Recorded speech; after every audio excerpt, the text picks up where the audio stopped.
course, if you were a fucking moron, right, you would sit here and say, oh, he hasn't played absolutely no role whatsoever. You've got to be the most dumbest person on the planet to actually say that, right? You said it. No, I never said that. Those words never came out my mouth, Sean. Right? You said Levy's not responsible. Again, you're not listening. Again, no. Again, you don't listen. You it's all assumptions with you, right? You just said think you know what you're talking about. You don't know what you're talking about. That's the problem. You said Ange is responsible. Levy's not. Ange is. But yet Levy's responsible for all the bad. That's where the buck doesn't stop. Right. No, let me. If you let me say my point, right, then you might understand and listen, right? Do you know what these are, Sean? It's called ears, right? Do you know how to listen with your ears, right? So use your ears to listen, right? You said, right. Just like I'm gonna say this, right? I'll say this, Sean. I'll say this, right? Right. Of course, the owner or the chairman of the club is always going to play a role, regardless of the downfall, regardless of any honors that we win, because at the end of the day, he's the guy that makes the decision at the top of the club, right? Like in any business, right? But in terms of directly affecting the outcome of that final, right? In that final, like you said in the Champions League final, and we always use this argument, you always use the argument against Daniel Levy or for Daniel Levy, he wasn't managing the team in the final, was he? No, he was not, right? Who was managing the team in the final? Poglu. No. Don't flip-flop your decision now based on the argument I'm saying right with now. your logic. No, you can't flip-flop Whatever logic you want to work with, mate. Whatever logic I you used to want, say we didn't win the Champions League. We didn't win the Champions League because Daniel Levy didn't invest into the squad. And you said, no, it was Pochettino that made the decisions, the reason why we didn't lose. So on that logic, Daniel Levy's not responsible for all that's wrong either, right? By that logic, you can't say Daniel Levy, you can't say Ange Postecoglou hasn't directly influenced that final. Right? I know, 100%. I'm not the person that says the buck stops at the top. I'm not the person. Right. You are. You're the person who says the buck stops at the top. What I'm saying to you, Sean, it's always going to stop at the top, right? Because all of you are discussing the manager situation, right? Who the manager's going to be, whatever. I've just said to you, I couldn't give a shit who the manager is because until I see the mentality change, right, with Daniel Levy in terms of the transfer window and getting quality in, that we're actually going to show me that we're going to compete at the level that Luke has said he wants Tottenham to compete at, then I'm not going to change my stance on it. It doesn't matter who the manager is, because all we're going to see is if we see a Thomas Frank come in, right? Okay, fine, whatever. That's the decision he's made. But are we going to see Eze's come in? Are we going to see top players come in, right? That's what I want to see for Spurs. I don't want to see Brennan Johnsons. I don't want to see Dominic Solankis. I don't want to see Tells come in. I want to see top players come in. That's what I want to see, right? It doesn't matter who the manager is. It honestly doesn't matter, because until I see that, whoever the manager is, I'm always going to feel that what we want as Spurs fans. Daniel Levy is the problem. Daniel Levy is the problem for all that's bad, but whenever there's some good, but Daniel. So just Daniel like you said, Sean, about Pochettino in the Champions League. Hey, I've heard you, bro. I've heard you. Just to summarize, by your logic, right, the buck stops at the top. By my logic, the buck doesn't stop at the top. My logic is that the people that are on the pitch dictate the outcomes on the pitch, and they get the credit where it's due, and they get the blame where it's due. But like always, there is a pizza pie of blame. Everyone gets a slice. Of course, Daniel Levy gets a slice of the pie for all that's been wrong, and a slice of the pie for what's been good. But by your logic, which is that the buck stops at the top, then by that logic, Daniel Levy is responsible for the trophy win. I never said that, Sean. I know you don't say that, but you should say that by your logic. That's the way logic works. Because my logic, I just explained my logic. I just explained my logic, right? It doesn't. Yes, your logic is not logical. It's illogical. No, it's not. It's logical. You just have to listen. Listen to what I just said. Just listen. You have to listen, Sean. I'm done. Go on, carry on. Move on. You have to listen, mate. You have to listen. Why is it that Daniel Levy, right? What's the thing, right? What's the thing that Spurs fans want the most? They want to compete, right? So the only way we compete is by the owners investing in the team in the right way, not spending money on stupid players, right? Okay. So how do we do that? Daniel Levy has to change his ambition. Yes, he might have shown us a glimpse of him changing by keeping Ange Postecoglou in, right? But none of us can sit here and say we know why he did that. None of us can say that. So it's all assumptions and opinions, right? It's not factual-based evidence. Well, none of us know why Daniel Levy did it. But you can say for a fact that he did do it, Dan. I'll tell you something. Let me finish the point, right? For all we know, I could sit and say Ange Postecoglou got a hypnotist to hypnotize Daniel Levy and said, give me the chance at the end of the season. I'm going to win you the Europa League and you're going to get Champions League football and Champions League money. For all we know, that could be true, but we don't know. So you can't speculate on what we don't know. We can just have an opinion on it, right? And that's the truth. Dan, the truth is, again, if you go behind it and you want to dig deeper, I get it. But if you want to go by the fact, Daniel Levy did so. The fact Daniel Levy did adapt. The fact that Daniel Levy done everything a total different way. That is a fact. Why he done it or not is something we won't know because we can't get inside his head. So the fact is, like you're saying, the fact is that Ange adapted during the last 2 games.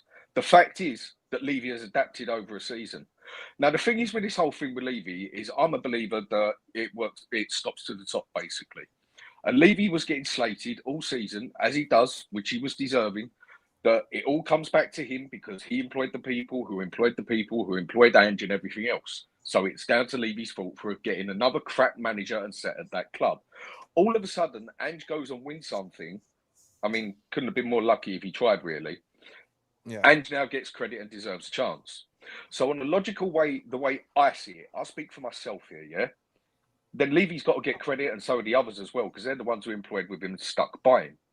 Now, the other thing I feel that everyone is so one-minded on Levy. I try to be both sides. I try to be open-minded and realistic. I don't want Levy here for the long term, what he's done. But with a lot of Levy out, if it focuses all the time on he's bad, but doesn't get one bit of credit for when he does do good, even if it is 1 out of a million, it then makes the Daniel Levy lot look very one-sided, and they're not going to listen to any other way or any other means of change or anything. And this is where the next protests are going to show. Were most of those protests for actually Daniel Levy out, or was it Ange out? He's got to get credit where it's due at the end of the day, whether you like it or not. It's the way it's got to work. But I never said that he didn't get credit for it. You did. No. Yes, you did. You said, and Levy. I put it into context, Sean. Hang on, mate. Hang on, dude. No. I'm saying Daniel Levy doesn't get credit. Let me get a word. Let me say something. You said, Sean, Ange is responsible for that trophy win, not Daniel Levy. Yeah, that's what you said. They were the words out of your own mouth. If you want to go back and watch it back after the show, you can. Yeah, I know what I said. Okay, so then you gave the credit to the guy on the pitch, but whenever things go bad on the pitch, you give the criticism to the owner. That's a fallacy. Always do. That's a fallacy. You can't do it that way. It's not how it works, mate. It's not how it works. When did I say that? I never said that, Sean. You said nothing's going to change. You said I don't care. You said I don't care. You're talking about the past, right? You're talking about the past, right? I'm talking about the next step in Spurs' future. You said it 10 minutes ago, bro. You said when Conte was sacked, I said I don't care who the manager is. It doesn't matter until the owner changes, right? And I said the owner has changed by your logic. No. Danny, let me speak. Now you're saying I'm not listening. You're not listening. You're not listening to a word I'm saying. By the logic that you said, nothing changes until the owner changes, right? The owner, by the logic of the buck stops at the top, which is when you allocate the failures on the pitch at the guy who's not playing football, at making the decisions of who he employs. By your logic, I don't subscribe to that logic. I personally think that people are paid a lot of fucking money to be experts at what they do. If you give it all of the accountability to the top, you are abdicating the responsibility of the people that are paid to be experts on the job. Yes, Daniel Levy gets the criticism for employing those people, but ultimately you still have to blame the people that are not doing their job here, and here. Otherwise, there is just no point in having any of them at all in any of our opinions. But by your logic, nothing changes until the owner changes. So by that logic, that all of the failures on the pitch are down to the owner, then when the owner changes and we end up with a manager that probably should have been sacked but wasn't, which is completely abnormal to what he usually does, and then we end up with a trophy, then by the logic that you have employed, not me, you, then Daniel Levy is responsible for that trophy, which you said he wasn't, and that Ange was. No, I said he holds a little bit of responsibility. Of course, he's always going to hold responsibility, Sean. What are you not listening to? Right, the owner is going to hold responsibility when we win things, when we lose things, not when we do responsible. shit, when we do good. Levy didn't No. You're taking it out of context again. Listen to taking what you I'm on your fucking word, saying. man. No. That's not my word. That's not my word. That's not my word. Right. Literally, I'm going to say it to you very, very slowly. slowly and very clearly, Sean. Right. Look, For what Spurs fans, right? For what Spurs fans want for the future, Daniel Levy has to change, regardless of what has happened in the past. He has changed. The past now. He has changed. He has not shown us change yet. How? He kept the manager that should have been sacked by not sacking the manager and by winning a trophy. One thing you're saying, right? You're saying, so because he's done that, what, Daniel Levy's a regenerated man? He's completely changed. You're saying that? Are you literally basing Daniel Levy changing? Hold on. So I can't handle this anymore. You're telling me Daniel Levy has changed everything about what he wants us for Spurs, right? And his ambition. You're telling me just because he kept Ange and we don't know the reasons why he kept him in. You're telling me that? But these are very similar situations. You've got Ange. Only time will tell on that one. And same with Ange. Well, there you go. So then why are we having this conversation in the first place? Are you telling me that Ange has adapted totally because he played a second way too tough? I was just going to say. So what we can only go by at the moment is go by the facts. And the fact at the moment shows that he has changed. In the long run, only time will tell. We can't predict the future. But that would also say with Ange. Yeah, and I don't think Ange has changed for the long run. Yeah, and I don't think Ange has changed for the long run either, and just done that to save his arse blatantly. Yeah, and it's why I said, Dan. It's why I have said, Dan, that Ange changed to win the cup. He changed his way to win the cup, and I have said very clearly that Ange, I don't know, and I don't believe he will change if he's given the chance to manage Spurs next season. So if Ange told Levy then that this season is done and dusted, like he says he did, and the only chance we've got of doing the cup, and Levy has sat back and shut up and let him do the cup, hasn't Levy adapted to it as well then? Yeah, but for that period. That doesn't mean all for we the have long to work term. on. That's all we have to work on.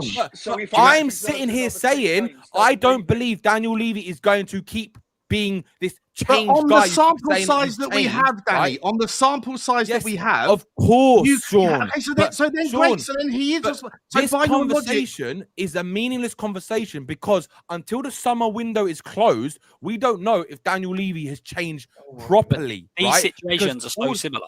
Like Ange, the people that want Ange out are saying that at the very end he made a slight adjustment, and we don't believe that he's going to carry on that adjustment to next year. And what you're saying with Levy is that he's made a slight adjustment, but I don't believe. And both of you are going off of Levy out was saying the last 2 years, and you're saying from his tenure.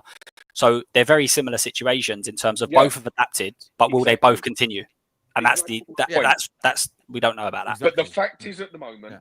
Ange adapted with 2 games to go, and the fact is, Levy has adapted over the past year to get us where we are. You can't deny that. It's a fact. I never said I did deny it. I never disagreed with that. This is what I'm saying. Dan, I didn't. It's exactly what I've just said. I was giving my point. Whether you moved your goalpost very much, Danny. We shall see. No, I haven't.